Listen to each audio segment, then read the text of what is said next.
Hi, and welcome to Pennsylvania Newsmakers, and as always, thanks for watching. Well, Pete DeCoursey is in the house. He's going to kick off our series on next year's governor and U.S. Senate election. Are we really waiting until next year? I don't think so. And then we're going to have an energy update following these words. This is Pennsylvania Newsmakers, a fast-paced, unrehearsed weekly discussion with and about the leaders who shape your world. And now, here's your host, Terry Madonna. Hi, welcome back to the program. Well, now listen, I know you think, oh, wow, it's 2009, and there's a governor's election next year and a U.S. Senate election next year, but the candidates have been running all over the state for the longest period of time. We're going to initiate a series of interviews with the candidates for governor and the United States Senate. Joining me to kick this series off is Pete DeCoursey. He's with CapitolWire.com. He's the bureau chief. A longtime reporter, a veteran reporter, knows the state as well as anybody who writes about. You get on that bus, don't you? And you follow. Are you on the bus or are you in your car following them around? What are you doing these days? These days, just getting ready for the next round. We're just starting to get some of the candidates to announce. Yeah. We've already sort of set up the dynamic for the Democratic primary for next year for governor. Because you're going to have basically two sort of sub-primaries. You're going to have the Western primary, where either Jack Wagner, the Auditor General, or Dan Honorato, the Allegheny County Executive, is going to emerge as the Western guy. You know, the lead. You're not going to have two Catholics from Pittsburgh, both of whom are pro-gun. So both Honorato and Wagner. One of them is going to emerge as the guy, and the other one is going to emerge as the irritant. And right irritant, that's a good way to put it. The same thing in the East. You have three guys. You have Tom Knox, a Philadelphia billionaire. You have Joe Huffle, the former congressman, now Montgomery County Commissioner. Right. And you have Chris Doherty, the mayor of Scranton. All of them hope to come out as Eastern guy, alternative to Honorato/Wagner. So let's get this straight. Now, here's the point for and they got to raise money. And they got to get endorsements. Let me summarize this. We got five Democrats who want to succeed Ed Rendell, correct? Right. Two from the West, two from the Southeast, basically, and then one from the Northeast. Do I got that right? Right. And one of them holds three liberals, two cultural conservatives. Three liberals and two I guess I don't know what the mayor of Scranton is. We'll have to get him on and flesh all that out. All right. Now, you got five people running for governor. They're all Democrats. Now, what was the huge issue that we dealt with last year? And I know I promised I wouldn't mention those two words, state budget. But, Peter, next year when these candidates are running around the state, aren't they going to really have to deal with what could be a bleak budget picture again? Do you think that's going to be the overriding issue these five candidates are going to have to deal with? Absolutely. All of them talk about reforming Harrisburg, and all of them talk about cutting the cost of state government. If you want to drive Ed Rendell crazy, all you have to do now is mention to him the name of one of his 7 would-be successors, or 8, counting Sam Rohr, the 3 Republicans and the 5 Democrats, because they're all going around saying how they would cut the budget. And, of course, you have Rendell saying that he's cut every dime out of the budget that can be cut after the last 6 years. Well, let me get this straight. You got 5 Democrats, right? We talked about that. All of them in varying degrees are going to have to deal with Governor Ed, who's not going away. He's going to hang in and with an agenda, right? Right, but as you'll remember from when Bob Casey was governor and Tom Ridge was running, fortunately Tom Ridge got to go be in Washington dealing with terrorism in some ways because he didn't have to listen to these candidates people criticizing going around and saying the last 8 years have been the worst thing ever. Do you think Democrats are really going to say that? Dan Honorato goes around saying he can take $1 billion out of the budget. When you ask Ed Rendell about that, he says Dan Honorato is crazy. Yeah, but now you know and I know that... And he likes Dan Honorato. That's what I was going to say. Of the 5 candidates, Rendell has not endorsed anyone, but come on now. He leans a little towards Honorato. Some of his folks who are red, go ahead, say it. But when Rendell hears that Dan Honorato thinks you can do more about property tax and Dan Honorato thinks you can cut more out of state government, I mean, it's like watching a cartoon character. The steam shoots out his ears, his eyes pop out, and he starts calling the guy he's probably going to endorse as his successor eventually crazy. And all right, now, he's nuts. I mean, that's what Rendell says about it. I want to get to the Republicans. A little easier to analyze, but I want to hang on here with the Democrats a minute. Okay, so you got these 5 Democrats in varying degrees. They're going to run as outsiders. They're going to change what every governor says they're going to do. Governor, change the culture in Harrisburg. How long have we heard that? Forever, right? Forever. And the last one who, by the way, made a huge deal of this And in all fairness, what Rendell said was he was going to change the tone in Harrisburg. The last guy who was going to change the culture in Harrisburg was Tom Ridge, who gave us the pay raise and the pension hike, two of the most obnoxious cultural acts that stick in the minds of voters. Yeah. All right. So we've got the budget. In all the polls that have been done, the voters are really undecided on this. I mean, none of them, they're all within a hair's breadth of each other. Nobody's, exceeds 20%. Am I right about that? No more than 1 in 4 voters knows any one of these guys. And they're all bright college graduates. They've all got decent resumes. I mean, none of them, on the face of it, are unqualified But this is really... Honorado may be the party insider, more party people kind of like him. And he's from the biggest base except for Wagner. Yeah. And as you know, when you're running for statewide row office, that's always proved less of a jumping platform. We're talking about Jack Wagner's the current Auditor General. He's run and won twice statewide big, but Peter's saying maybe not as big an advantage. As you know from having looked at the history, having won big twice for row office doesn't position you as well for governor as you'd think. All right, we're going to run to a break. I know I said we were going to get to the Republicans. We'll pick up on the Republicans, and then we'll go to the U.S. Senate after these words. This broadcast of Pennsylvania Newsmakers is sponsored by Citizens to Protect PA Jobs. When businesses add jobs, people prosper. This broadcast of Pennsylvania Newsmakers is presented by PAConstructionJobs.com. For more information about rewarding careers in the highway construction industry, visit PAConstructionJobs.com. And by the Pennsylvania Manufacturers Association. Business in Pennsylvania is our business. Hi, welcome back to the program. Pete DeCoursey, the Bureau Chief of CapitolWire.com, is in the house. He's one of the state's leading experts on all things politics. He's here to kick off our series. We've invited the gubernatorial and senatorial candidates running next year. They're running this year, that we hope to vote for them next year. Peter's in the house to talk about this. All right, Peter, let's quickly go to the Republican race. We've got Tom Corbett, the current Attorney General, who's under some criticism for holding his office while seeking another office against Jim Gerlach, a congressman from the 6th Congressional District, a bunch of counties. Chester County is at the core of it.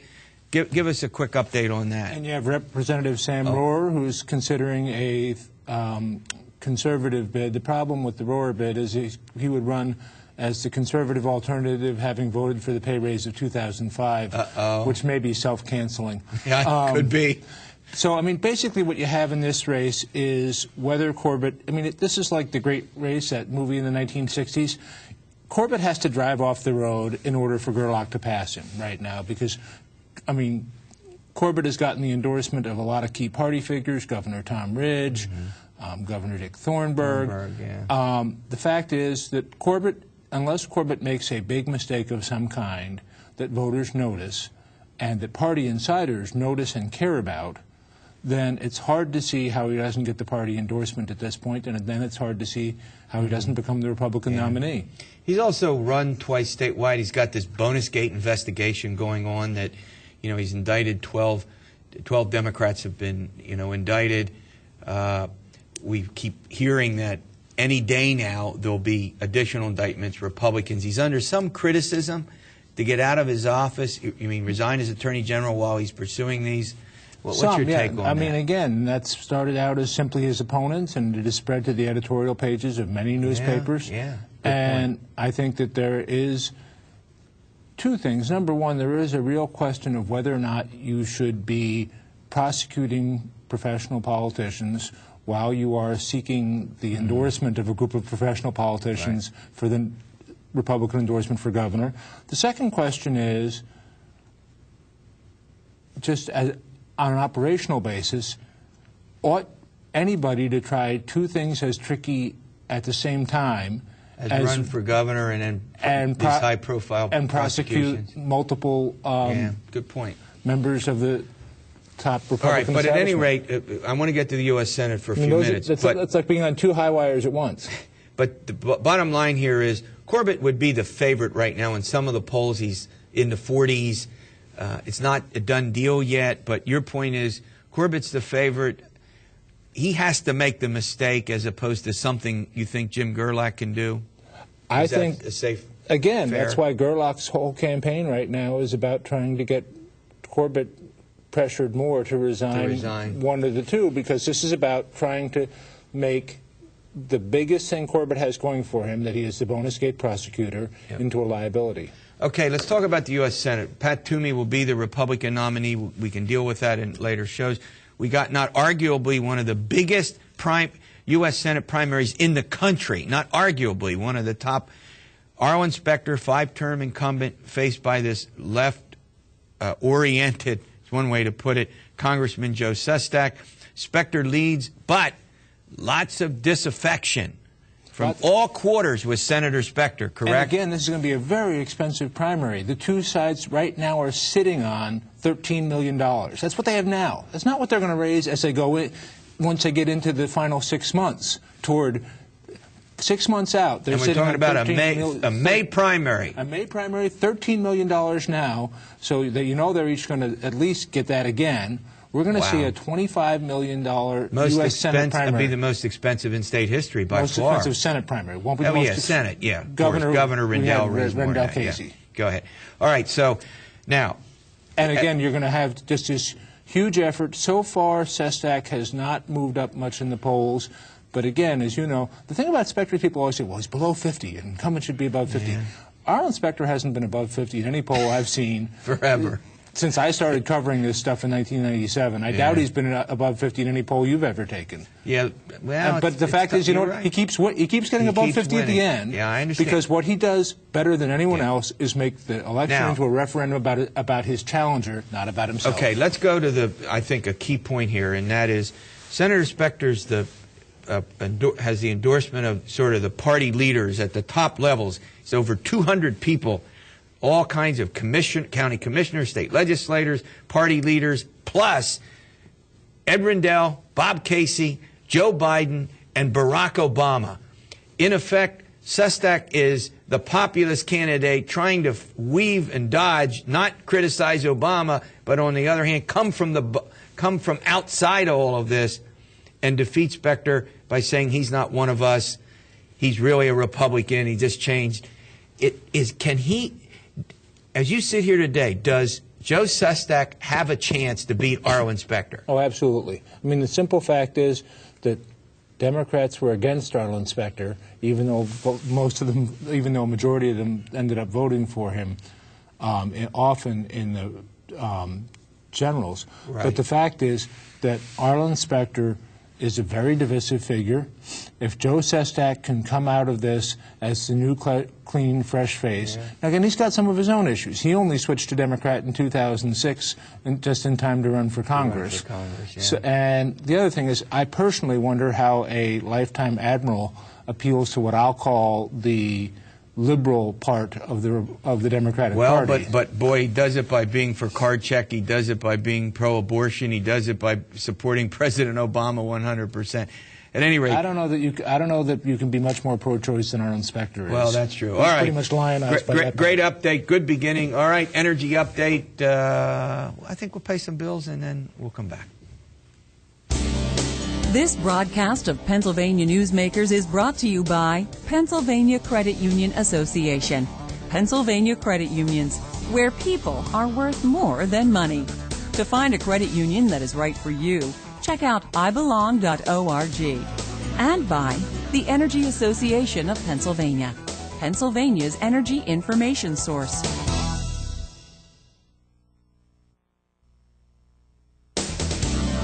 This broadcast of Pennsylvania Newsmakers is presented by the State System of Higher Education. 14 state-owned universities. The state system is the largest provider of higher education in Pennsylvania. And by the Hospital and Health System Association of Pennsylvania, working towards a healthy Pennsylvania.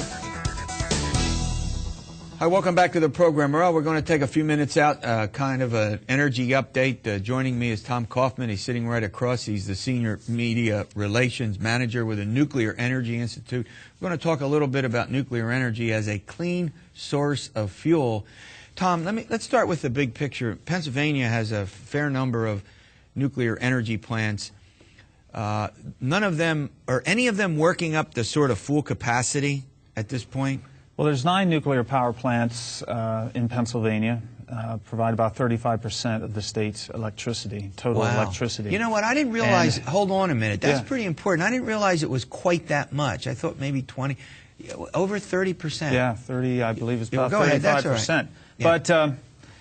But we actually have the ability in the industry to do what are called uprates, where we can take an existing plant and make improvements to it and actually increase its output. A couple have done full uprates, but there's plenty of room for other plants in Pennsylvania to uprate as well and increase their output, which is good for consumers. It's good for the environment. So in other words, you don't have to build new plants. You just take the plants you have and do these uprates, as they're called. Do I got that right? Right.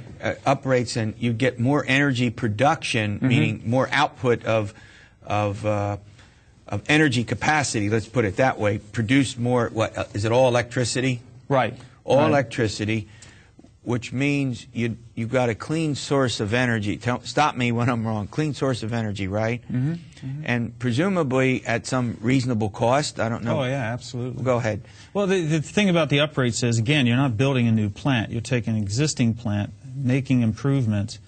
And these can be incremental improvements, maybe just 1 or 2%, where you improve the controls that control the reactor. And you can get 1 or 2% by doing that. Or you can improve controls throughout the entire plant, get as much as 7% increase, or do what's called an extended uprate, where you actually put in some new equipment, perhaps a new generator, turbines, transformers, pumps, valves. It costs hundreds of millions of dollars, but you can increase your output by as much as 20%. Now, what that would mean is, for your typical 1,000-megawatt nuclear plant that can service 1 million households in Pennsylvania, it can now service 1.2 million households. And again, this is electricity produces virtually no carbon, because you're not building a new plant. It's a very cost-effective way to get more reliable electricity out in the grid, and that's good for consumers. And energy, even though I don't think in Pennsylvania it's expected to increase dramatically, but we will have an increase in demand. Oh, there's no doubt. And we can argue about what that is, but there will be an increase in demand, and there's enormous pressure not to go to carbon-based fuels. So move away from carbon-based fuels. Your argument would be, we already have these energy plants, nuclear energy plants, by upgrading them, I'll put it that way. Yeah, uprating, we call it. Uprating, you call it. We can increase the energy source at the same time. We don't have to build new plants. Well, we may have to build new plants anyhow, but we're going to need new generation. Okay. The fact of the matter is, there's been a series of studies, Energy Information Administration and others, who project that even during the recession, even with efforts trying to increase efficiency and conserve energy, demand for electricity is rising in the United States. Now, some regions right now, it's sort of plateaued. Other regions in the South and the West, demand is going up. So when you talk about building new plants, you're basically talking about in those areas where you expect big demand to go up. Is that correct? Yeah, but demand's going to go up everywhere. Everywhere. It's just a question by degree. All right, we're talking with Tom Kauffman. We're going to take a break. We'll be back more on this energy update after these words. This broadcast of Pennsylvania Newsmakers is presented by Highmark Blue Shield, changing the way health plans work for business, with a variety of plan options for employers and more choices for employees. Information is available at highmark.com. Have a greater hand in your company's health. And by the Pennsylvania Healthcare Association, the future of long-term care.